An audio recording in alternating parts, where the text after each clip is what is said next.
Pastor గారు చదివిన అధ్యాయం 63వ కీర్తన ఉన్నది గదా! దీంట్లో ఒక మంచి సందర్భం ఉన్నది. నేను ఆలోచిస్తున్న దానికి చాలా కోయిన్సైడ్ అయింది. దావీదు యూదా అరణ్యంలో ఉండగా రచించిన కీర్తన అని దీనికుంటది. 63వ కీర్తన. అబ్షాలోము తరుముతుంటే దావీదు ఆహ్, పరారైపోతారన్నమాట. ప పారిపోయి అరణ్యంలో ఉంటాడు. అరణ్యంలో ఉన్నప్పుడు రచించిన పాట. ఇది సమూయేలు, రెండో సమూయేలు గ్రంథంలో ఉంటది. 15, 16 అధ్యాయాలలో ఉంటాయి. ఇక్కడ దావీదు మైండ్ సెట్ ఏదుందో అది గూడా మనకిప్పుడు ఉండాల్సిన అవసరం ఉన్నది. దావీదు రాజై ఉంటాడు. మళ్ళా ఆయన కుమారుడు ఆయనను తరుముతా ఉంటాడు. యుద్ధం జేయాల్సినోడు పారిపోయి అరణ్యంలో ఉంటాడనమాట. అరణ్యంలో ఉండి దేవునితోటి సంతోషంగా ఒక పాట రాస్తాడనమాట. ఆ పాట ఇదనమాట. దేవా నా దేవుడవు నీవే, వేకువనే నిన్ను వెదుకుదును. నీ బలము, నీ ప్రభావమును చూడవలెనని పరిశుద్ధాలయమందు నేనెంతో ఆశతో కూర్చున్నాను. నా ప్రాణము నీ కొరకు తృష్టగొనుచున్నది అంటుండు. నీ కృప జీవము కంటే ఉత్తమము. నా పెదవులు నిన్ను స్తుతించును అంటున్నాడు. 3వ వచనంలో ఉంటది. ఇది దావీదు మైండ్ అన్నమాట. దావీదు ఉన్న పరిస్థితులు వేరే, దావీదు దేవునితోటున్న కనెక్టివిటీ వేరే అన్నమాట. ఎప్పుడు స్తుతిస్తాము? కీర్తనలు పాడతాం అంటే మనం సంతోషంగా ఉన్నప్పుడే స్తుతించి కీర్తనలు పాడతాము. అయితే దేవుడు ఏమంటుండంటే, ఎప్పుడు మీరు సంతోషంగా ఎట్లా ఉండగలుగుతారు? What is your idea about pricing God? దేవుడు అంటుండు, నన్ను మీరు స్తుతించినప్పుడు నేను ఎట్లా రిసీవ్ చేసుకోగలుగుతా? ఆ స్తుతికి కారణం ఏమని చూసి మీరు స్తుతిస్తుండ్రో దాన్ని బట్టి దేవుడు రిసీవ్ చేసుకుంటా అంటాడు. అయితే ఈరోజు ముఖ్యంగా మనము గమనించవలసిందేందంటే, ఈరోజు నేను మన ఆలోచనలు, దేవుని ఆలోచనలు వేరే వేరుగా ఉంటవి. దేవుని ప్ర దేవుని ప్రణాళికల దేవుడు మనల్ని ఏ విధంగా ఉండాలని కోరుకుంటున్నాడో దాని మీద కొంత మనం ఫోకస్ చేద్దాం. యెషయా 58వ అధ్యాయంలో ఉన్నది. మనందరికి ఉన్న ఆలోచన ఒకటి, దేవుడు చెప్పింది ఇంకొకటనమాట. దేవుడు ఏమంటుండంటే, అసలు రక్షణానందం అనేది ఒకటున్నది.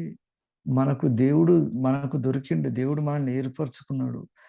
మనకు ప్రపంచాన్ని సృష్టించిన సృష్టికర్త దేవుడు మనకు పరిచయమైండు. మనతోటి కలిసి నిత్యత్వంలో ఉండాలని ఆశపడుతున్నాడు అనే ఒక ఇంపార్టెంట్ ఆహ్, రియాలిటీని మనం ఎప్పుడు గుర్తుపెట్టుకోవాలి మనుషులు. అందుకని నేను నిత్యము కొనియాడేదని అంటుండు. రాత్రిపూట దావీదు అన్నాడు, నా పెదవులు నిన్ను స్తుతించును. నీ కృప జీవము కంటే ఉత్తమం అంటున్నాడు. ఎందుకంటుండంటే ఆయన మరణాపాయంలో ఉంటాడు. అప్పుడు మరణాపాయంలో ఉండి భయంకరమైన పరిస్థితులు ఉన్నప్పుడు ఆయన సాక్ష్యం అన్నమాట ఇది.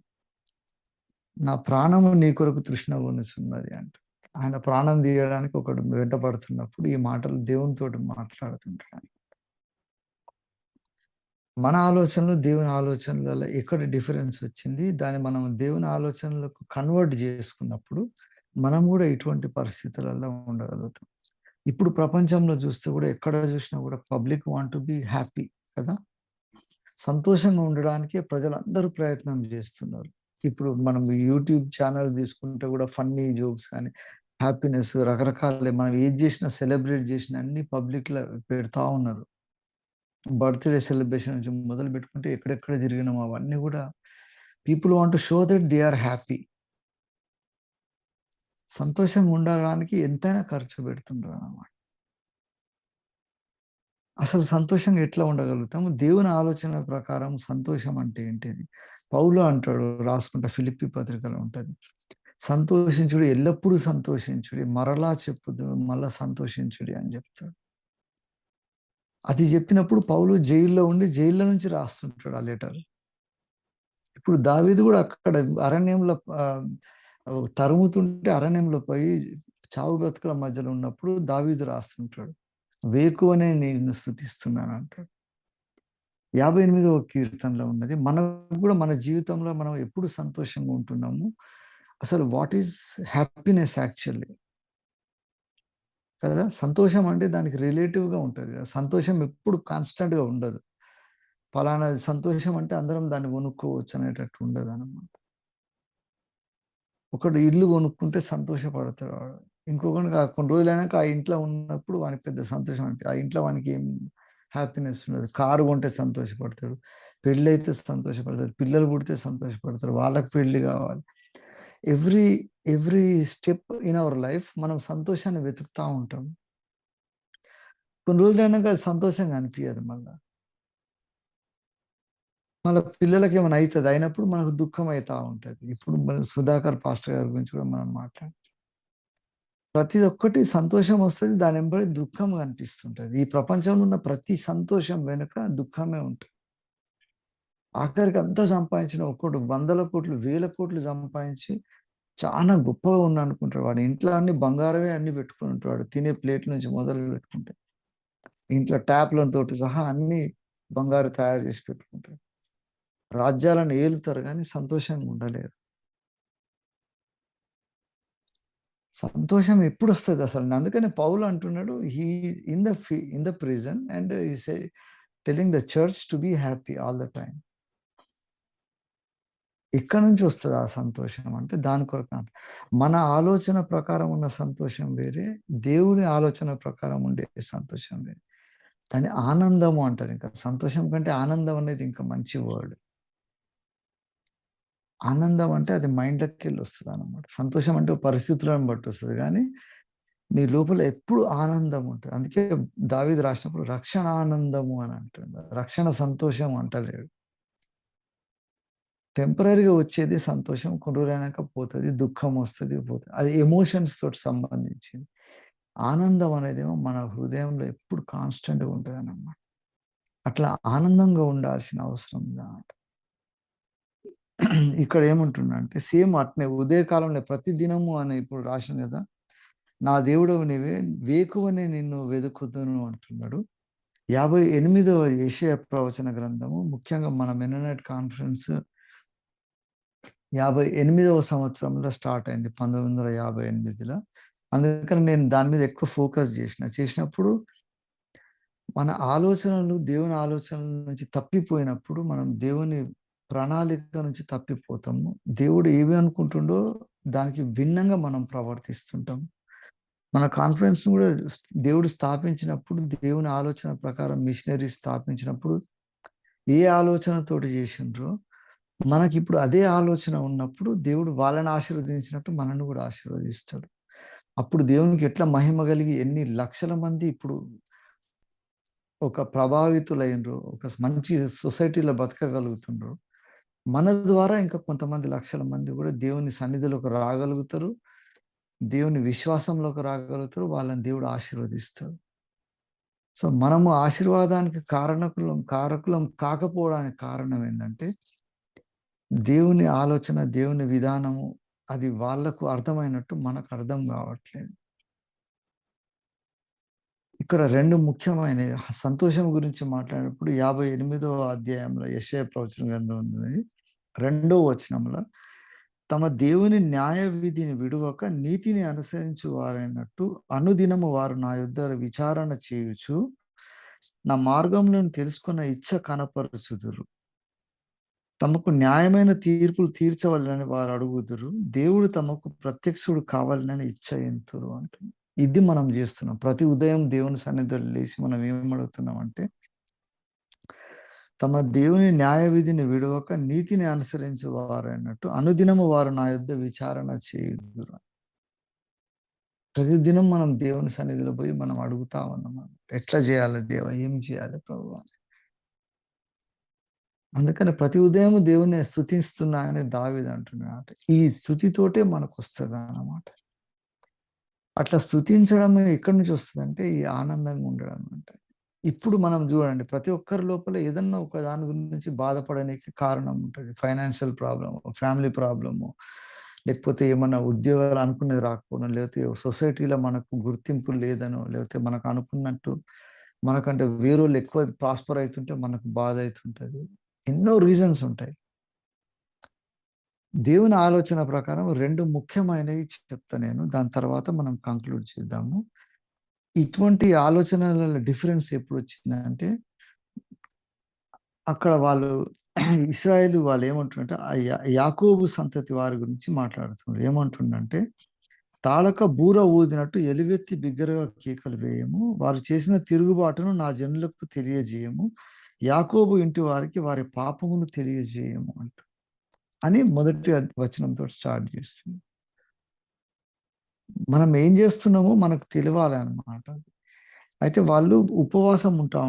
3వ వచనం నుంచి మొదలు పెడితే ఉంటది. ఏమంటుండంటే, మీ ఉపవాస దినమున మీరు మీ వ్యాపారం చేదురు, మీ పనివారి చేత కఠినమైన పని చేయించుదురు. మీరు కలహపడుచు, వివాదము చేయుచు, అన్యాయముగా గుద్దులాడుచు ఉపవాసం ఉందురు. ఇటువంటి ఉపవాసం నాకు ఇష్టమా అంటుండు దేవుడు. నిజంగా ఉపవాసం ఏంటిది అనంటే, మనం ఉత్త ఫాస్టింగ్ ఉండడం అనేది కాకుండా, అసలు ఉపవాసం ఏందంటుండంటే, మనకి ఇక్కడ 6వ వచనంలో ఉంటది. దుర్మార్గులు కట్టిన కట్లను విప్పుటయు, కాడి మ్రాను మేకులు తీయుటయు, బాధింపబడిన వారిని విడిపించుటయు, ప్రతి కాడిని విరగొట్టయు నేను ఏర్పరచుకున్న ఉపవాసము కాదా అంటున్నాడు. దుర్మార్గులు కట్టిన కట్లు విప్పాలి, కాడి మ్రానును విప్పాలంటున్నాడు. అది నిజమైన ఉపవాసం. మన ముందు అక్రమం జరుగుతుంటే దాన్ని సరిచేయాలి అని అంటున్నాడు. ఇప్పుడు కాన్ఫరెన్స్ విషయంలో కూడా అదే అన్నమాట. ఎక్కడెక్కడ బంధకాలు ఉన్నాయో వాటన్నిటిని విప్పాల్సిన అవసరం ఉన్నది అంటున్నాడు. బంధింపబడిన వాడిని విడిపించుడి, ప్రతి కాడిని విరగగొట్టాలి అంటున్నాడు. అదే నిజమైన ఉపవాసం అని దేవుడు అంటున్నాడు. మన జీవితంలో కానీ, మన కుటుంబంలో కానీ, మన సంఘంలో కానీ క్రమంగా లేనప్పుడు ఆ క్రమాన్ని సరిచేయకుండా మనం చేసేదన్నీ కూడా వేస్ట్. అటువంటి ఉపవాసం నాకు అవసరమా అంటాడు. నిజమైన ఉపవాసం ఏంటంటే వాటిని సరి చేసుకోవడమే అంటాడు. ఉపవాసం విషయంలో మనకున్న ఆలోచన వేరే, దేవునికున్న ఆలోచన వేరే. ఇంకొకటి ఏమంటుండంటే, నీ ఆహారం ఆకలిగొన్న వారికి పెట్టుటకు నీ రక్తము సంబంధికి ముఖము తప్పింపకుండుటయు, దిక్కుమాలిన బీదలను నీ ఇంట చేర్చుకొనుటయు, వస్త్రహీనుడు నీకు కనబడినప్పుడు వానికి వస్త్రములు ఇచ్చుటయు, ఇదే కదా నాకు ఇష్టమైన ఉపవాసము అంటుంది. నిన్ను వలె నీ పెరుగు వాడిని ప్రేమించమని. ఇది ఉపవాసం అని అంటున్నాడు. మనం జనరల్‌గా అనుకునేది ఫాస్టింగ్ చేద్దామంటే వేరేగా చేస్తాం మనం. దేవుడు అని చెప్పే ఉపవాసం ఏంటంటే ఇది క్లియర్ అంటున్నాడు. ఇట్లా చేస్తే మీరు నాకు క్లోజ్ అవుతారు అంట. ఉపవాసము అంటే మీనింగ్ అదే అన్నమాట. నివాసము అంటే ఎక్కడ ఉంటామో అక్కడ ఉండే ప్లేస్‌ని మనం ఉండే ప్లేస్‌ని నివాసం అంటారు. ఉపవాసం అంటే నివాసముకు దగ్గరగా ఉండేదన్నమాట. ఉపగ్రహం అని అంటారు. గ్రహానికి దగ్గర ఉండేది ఉపగ్రహం అయితే. మన చంద్రుడు మనకు ఉపగ్రహం అన్నమాట. ఉపవాసం అంటే దేవుని దగ్గరికి పోవడమే ఉపవాసం. దేవుని దగ్గరికి ఎట్లా వస్తాం మనం అంటే బంధకాలను విడగొట్టాలంటున్నాడు. అక్రమం ఎక్కడుందో దాన్ని చెడగొడితే అదే ఉపవాసం అంటున్నాడు. తర్వాత ఎక్కడ అవసరం ఉన్నదో అక్కడ చేసుకుంటా పోతే అదే ఉపవాసం. ఇది దేవునికి ఇష్టమైంది అంటున్నాడు. ఇట్లా చేసినప్పుడు లోపల హ్యాపీనెస్ వస్తది కదా! ఆ ఆనందానికి ఎదురే లేదనమాట. అందుకనే ఇప్పుడు ఇవే పనులు పౌలు రాసిన ఫిలిప్పీ పత్రిక ఎప్పుడు ఆనందంగా ఉండండి. Rejoice in the lord always అన్నాడు చూడు. అప్పుడు ఆయన చేసిన పని అదే అన్నమాట. ఆయనకున్నయి అన్ని దేవుని కొరకు స్పేర్ చేసేసిండు. ఆయన డేరాలు కొట్టి వచ్చిన డబ్బుతోటి కూడా సేవ చేసుకుంటూ పోయిండు. సంఘంలోకెళ్ళి వచ్చిన కానుకలను పట్టుకొని సేవ చేసిండు. అన్నీ చేసుకుంటూ పోయినప్పుడు ఆయనని ఎదిరించి అవమానపరిచి ఆయనని ఈ పాప బంధకంలో ఉన్న ఇశ్రాయేలీయులని యూదులందరిని విడిపిస్తా ఉన్నాడన్నమాట. అక్రమాలకు ఎదురు పోతా ఉంటాడు పౌలు. పోతే ఎంబడే చెరసాలలో ఏస్తారు. ఏసినప్పుడు చెరసాలలో ఉండి పౌలు మాట్లాడే మాటలు అవన్నమాట. బీ హ్యాపీ అంటున్నాడు. ఆ ఆనందానికి ఎదురే లేదంటున్నాడు. ఇప్పుడు మనం కూడా ఎటువంటి పరిస్థితులలో హ్యాపీగా ఉండాలన్నా ఇంపాసిబుల్ అన్నమాట. ప్రపంచంలో సంతోషంగా ఫిజికల్‌గా మనోడు అనుకున్న ప్రతి ఒక్కడు ఉండలేడు. వానికి ఎప్పుడు ఒక ప్రాబ్లమ్ ఉంటది ఏదో ఒకటి. మానసికంగానన్నా, ఫైనాన్షియల్‌గాన్నా, శారీరకంగా ఏదో బాధ ఉంటదన్నమాట. అందుకనే ఈ సంతోషం వచ్చినప్పుడు మనం దేవుడు అంటాడనమాట. నిత్యత్వంలో సంతోషం ఉంటాడు. అందుకే అప్పుడు ఏమంటుండంటే 9వ వచనంలో ఉంటది చూడు. నీ నీతి నీ ముందర నడుచును. యెహోవా మహిమ నీ సైన్యపు వెనుకటి భాగమున కావలి ఉండును.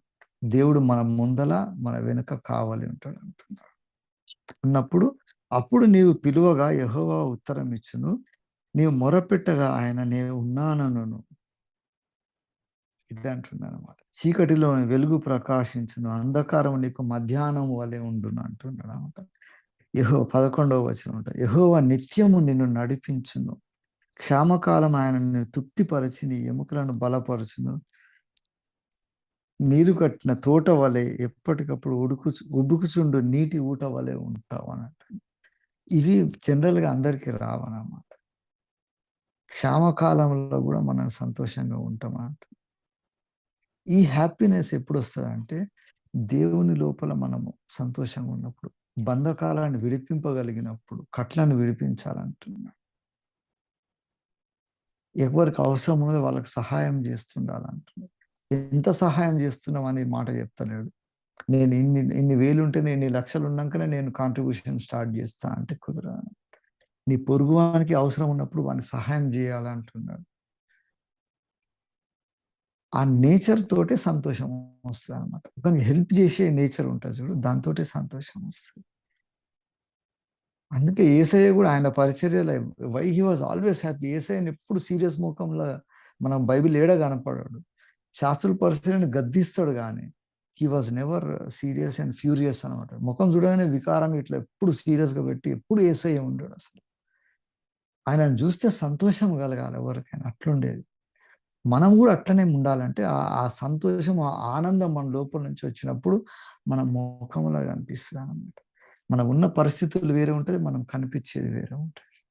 అందుకని దేవుని ఆలోచనలు, దేవుని తలంపులకు వేరేగా మనం ఆలోచించినప్పుడు మనము తప్పైపోతాము. అదంతా తెలిసే లోపల అయ్యో! ఎంత భయంకరం అయిపోయింది గదా! నేనేమేమో జేసినా అనుకున్నా గానీ అసలు ఏం జేయకపోతి గదా! యేసయ్య అందుకే ఆ ఉపమానం జెప్తాడు మత్తయి సువార్తలో చాలా భయంకరంగా ఉంటది. ప్రభువా! ప్రభువా! అని ఎవడు పిలుస్తుంటాడు. నీకోసం గొప్ప కార్యాలు చేయలేదా? దయ్యాలు ఎలగొట్టలేదా? ఎన్నెన్నో జేసినాం గదా! నీకంటే, ఎవరు నువ్వు నాకసలే తెలవదు పో అని అంటాడు. ఇక్కడ దేవుడు ఏమనుకుంటుండో దానికి వేరుగా మనం ఉన్నామంటే అసలు we are nowhere connected with Christ. అందుకనే దేవునితోటి కనెక్ట్ అయ్యి ఉండాలనమాట. అప్పుడు దేవుడు అంటాడనమాట. నేను దిగంబరై ఉన్నప్పుడు నువ్వు నన్ను ఆదుకున్నావు. నాకు ఆకలైనప్పుడు నువ్వు అన్నం పెట్టావు గదా! అవన్నీ నాకే జేసినావు గదా! అని అంటాడు. ఈ సంతోషం మనం డెవలప్ చేసుకున్నప్పుడు లైఫ్‌లో ఎప్పుడు అసలు సారో అనేది ఉండదు. మన చుట్టూ ఉంటారు అని. అందుకనే యోబు గూడా యాటిట్యూడ్ పెట్టుకొని ఉన్నాడనమాట. నాకొచ్చినయి అన్నీ దేవుడే ఇచ్చిండు కాబట్టి అన్నీ దేవునికి పోతే నాకేమైతది? దేవునికే మహిమ కలగాలి అని అనుకుంటాడు. ఆ యాటిట్యూడ్ ఉండబట్టి యోబు అటువంటి పరిస్థితులలో గూడా దేవుని నిందించమని ఆయన సొంత భార్య చెప్తుంటే గూడా అంటాడు. ఎట్టయితది? కానే కాదంట. మనకు ఎంత కష్టాలొచ్చినా గూడా తప్పకుండా సంతోషంగా ఉండడానికి ఇదే కారణం అన్నమాట. దేవుని ఆలోచనకు, దేవుని విజన్‌కు మనం కనెక్ట్ అయినప్పుడు ఈ ప్రపంచంలో మనల్ని డిఫీట్ జేసేదే లేదనమాట. మన లోపల ఉన్న ఆనందాన్ని తీయలేదనమాట. దీన్ని తీయడానికి సైతాను జేసేదేందంటే పాపం మన లోపల పాపపు ఆలోచనలు రావాలని, పాపం జేయనీకి చేస్తాడు. దేవుడు పవిత్రుడు గదా! నువ్వు పాపివి గదా! ఎందుకు పనికిరావు? నువ్వెట్ట పవిత్రునివైతావు? నువ్వు ఇవన్నీ ఎందుకు జేస్తావు? నీతోటి అవసరమా? ఇవన్నొస్తాయన్నమాట. మన కుటుంబాలలో గూడా చాలా మన కుటుంబం నుంచే వ్యతిరేకతొస్తాయి. ఇవన్నీ ఎందుకు బోతావు? 10 మంది మాటలు అంటుంటారు. అవసరమా నీకు ఇదని? దేవుని పక్షాన ఆ బంధకాలన్నీ అందుకే అంటుండు. దుర్మార్గులు కట్టిన కట్లను విప్పుటయు, కాడి మ్రాను మేకులు తీయుటయి అంటాడు. కాడి మ్రాను మేకులు తీయుటయి అంటే అర్థమైతది.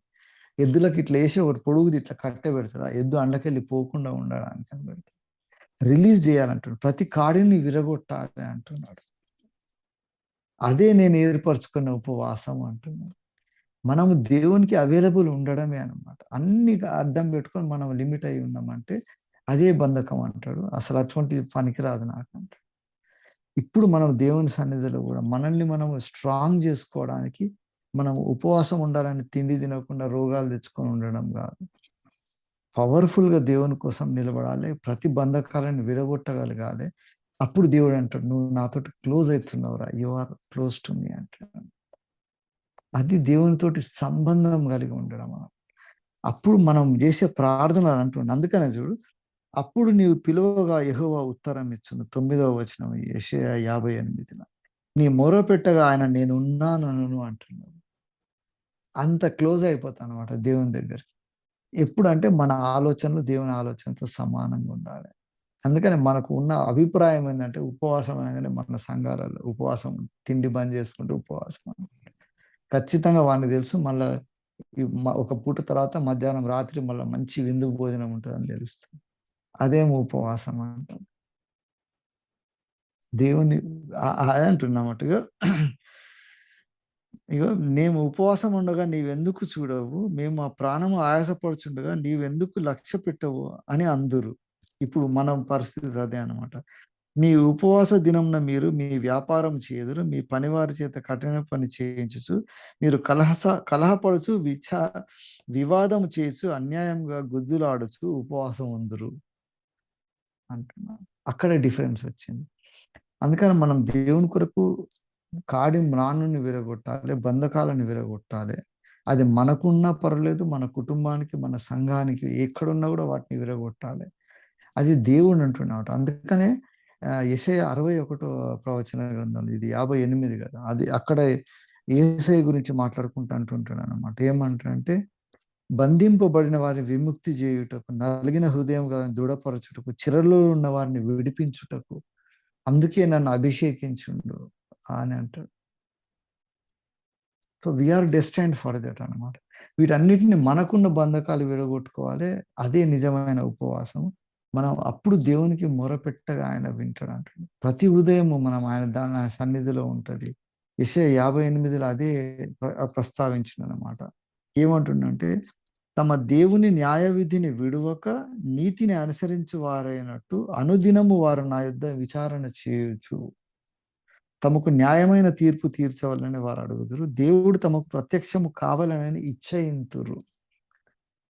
ఈ డిజైర్ మనకు ప్రతి ఉదయం ఉండాలి అంటున్నాడు. అందుకనే దావీదు గూడా ఎటువంటి పరిస్థితులలో పోయిండు. అరణ్యంలో సొంత కొడుకు ఆయనని చంపడానికి ప్రయత్నం చేస్తున్నప్పుడు, అడవిలో పరారులో ఉన్నప్పుడు దావీదు స్తుతిస్తూ దేవునికి రాస్తుంటాడన్నమాట. నా సంతోషంగా ఉన్నా నేనని అంటాడు. సో, ఈ కాంప్లెక్స్ కండిషన్ మన లైఫ్‌లో గూడా ఇటువంటి పరిస్థితులు వచ్చినప్పుడు మనం ఎందుకు సంతోషం? హబక్కూకు ప్రవచన గ్రంథంలో గూడా అదే రాస్తాడనమాట. ద్రాక్ష చెట్లు ఫలించకపోయినా, అంజూరపు చెట్లు పూయకున్నా, చేనుల పైరు ఎండిపోయినా, గొర్రెలు లేకపోయినా, అన్నీ పోయినా గూడా నా దేవుని యందు సంతోషించేదను. నా సృష్టికర్త యందు ఆనందించేదను అని అంటాడు. అడ్వర్స్ కండిషన్స్‌లో దేవుణ్ణి స్తుతించడమే నిజమైన ఆనందం అన్నమాట. మనకిప్పుడు రావాల్సిన ఘనత రాకపోవచ్చు గానీ తప్పకుండా అంటున్నట్టు నిత్యం నేను మొరపెట్టగా ఆయన నా మాట వింటాడు అంట. నేనున్నా అని అంటాడంట. అంత అంత క్లోజ్‌గా దేవునితోటి మనం ఉండాలంటే దేవుని ఆలోచనలో దేవుడు ఉపవాసం అంటే ఏంటో దేవుని ఆలోచన ఒకటున్నది. మన ఆలోచన ఒకటున్నది. బంధకాలంటే ఏంటి అనంటే మన ఆలోచనలు వేరే.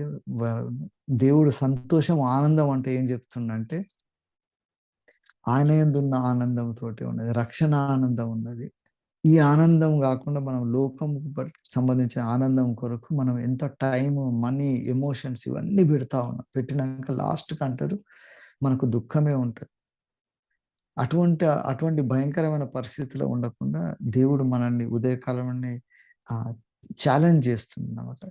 నా ఆలోచనలు వేరే ఉన్నాయి. మీ ఆలోచనలు వేరే ఉన్నాయి. నా ఆలోచనలతోటి ట్యూన్ అయినప్పుడు ఉపవాసం దగ్గరికైతామన్నమాట. దేవునితోటి సహవాసం అనేది నిజమైన ఉపవాసం అన్నమాట. అటువంటి సహవాసం ప్రతి ఉదయం దేవుని సన్నిధిలో మనం అడుగుతా ఉన్నప్పుడు దేవుడు అంటాడు, "నువ్వు మొరపెట్టగా నేను వింటాను. నువ్వు అడిగితే నేనున్నాను" అని అంటాడు. నీ ముందల నేనుంటాను. నీ వెనక సైన్యం నేనే ఉంటాను. So, God will be there leading us and also protecting us. ఇవి 2 దేవుడు చేస్తా ఉంటాడు. ఇదే మన జీవితం అన్నమాట. ఇట్లా జీవించినప్పుడు దేవుడు అంటాడు, అప్పుడు దేవుడిచ్చిన ఆలోచనల ప్రకారం మన ఆలోచనలు సింక్రనైజ్ అయినప్పుడు దేవుని చిత్తం నెరవేరుస్తాం అన్నమాట. అట్లా నెరవేర్చిన భక్తులు ఎంతో మంది బైబిల్‌లో ఉన్నారు. మన జీవిత కాలంలో మనం చూసిన మన దగ్గర మన కాడికి వచ్చిన మిషనరీస్ కానీ, దేవుని సేవకులు, భక్తులు మనకంటే ముందున్న వాళ్ళు ఎంత నమ్మకంగా దేవుని కొరకు ప్రతిదినము దేవుని మీద డిపెండ్ అయ్యిండ్రు. వాళ్ళకి ఏమి లేనప్పుడు దేవుడు ఎంత గొప్ప కార్యాలు చేసిండు. ఇప్పుడు గూడా మనం జేయాలంటే తప్పకుండా మనము అదే మైండ్ స్టార్ట్ జేసుకోవాలి. దేవుని ఆలోచనలను గ్రహించి దానెంబడి పోవాలన్నమాట. అరణ్యంలో వాళ్ళు ఎట్లా పోయిండ్రు, దేవుడు లీడ్ చేస్తుంటే మోషే ఏం చేసిండంటే ఉదయకాలంలో పోయిండు, మబ్బును చూసుకుంటూ పోయినాడు. మళ్ళా రాత్రి వచ్చినప్పుడు అగ్నిని చూసుకుంటూ పోయిండు. అది ఎక్కడ పోయి ఆగితే అక్కడ వాళ్ళు ఆగిండ్రు. ఎక్కడ ముందుకు తీసుకుపోతే అక్కడికి పోయిండ్రు. అట్లా అరణ్యంలో ప్రయాణం చేసుకుంటూ పోయిండ్రు వాళ్ళు. మేఘస్తంభము, అగ్నిస్తంభం అని 2 దేవునికే సూచనలనమాట. పరిశుద్ధాత్మకు సూచన. మనం గూడా ముందల ఎప్పుడు పోవాలి, ఎప్పుడు ఆగాలి, ఏం చేయాలి, ఏం చేయాలి ఇవన్నీ గూడా దేవుని సన్నిధిలో మనం ఉన్నప్పుడు మనం మొరపెడుతుంటాం. ఆయన ఉన్నాను నేనంటూ. ఆయన ఆలోచనలు మనకుంటాయి కాబట్టి డిఫరెన్స్ ఆఫ్ ఒపీనియన్ అనేది దేవునికి మనకు ఉండకూడదు. అట్లా ఉన్నప్పుడే మనం తప్పుదారిపోతాం అన్నమాట. అందుకే గొర్రెల కాపరి అంటాడు, నేను నా కాపరిని, నా స్వరము నా గొర్రెలు వినును అంటాడు. ఆయన వాయిస్ మనకు అర్థం కావాలన్నమాట. అప్పుడే ఆయన ఎటు పోతే మనం అటు పోతాం. లేకుంటే కాపరి ఏదో చెప్తాడు, మనం ఏదో వినుకుంటే ఎటో వెళ్ళిపోతుంటాం. అనుకూల బోధ అంటే అదే అన్నమాట. అనుకూల బోధ కాకుండా దేవుడిచ్చిన వాక్య ప్రకారమైన బోధ అంటే సత్య సంబంధమైన బోధ, స్వస్థపరిచే బోధ, ఆరోగ్యకరమైన బోధ అని పౌలు చెప్పేది అదే అంటాడు. ఎక్కడైనా we have 2 voices coming into our mind. 2 ఆలోచనలొస్తుంటాయి. అందులో దేవుని ఆలోచనలు ఒకటుంటది. లోకం ఆలోచన, మన సొంత ఆలోచనలుంటాయి. మనం దాన్ని దేవునికి ట్యూన్ జేసినప్పుడు దేవుని చిత్తాన్ని నెరవేరుస్తూ ఉంటాం. అదే దేవుని చిత్తాన్ని గ్రహించే ప్రక్రియ. దానికి మనం అనుదినం ఆయన సన్నిధిలో గడపడము, మొరపెట్టడము. అది తప్ప వేరే ఆప్షనే లేదనమాట.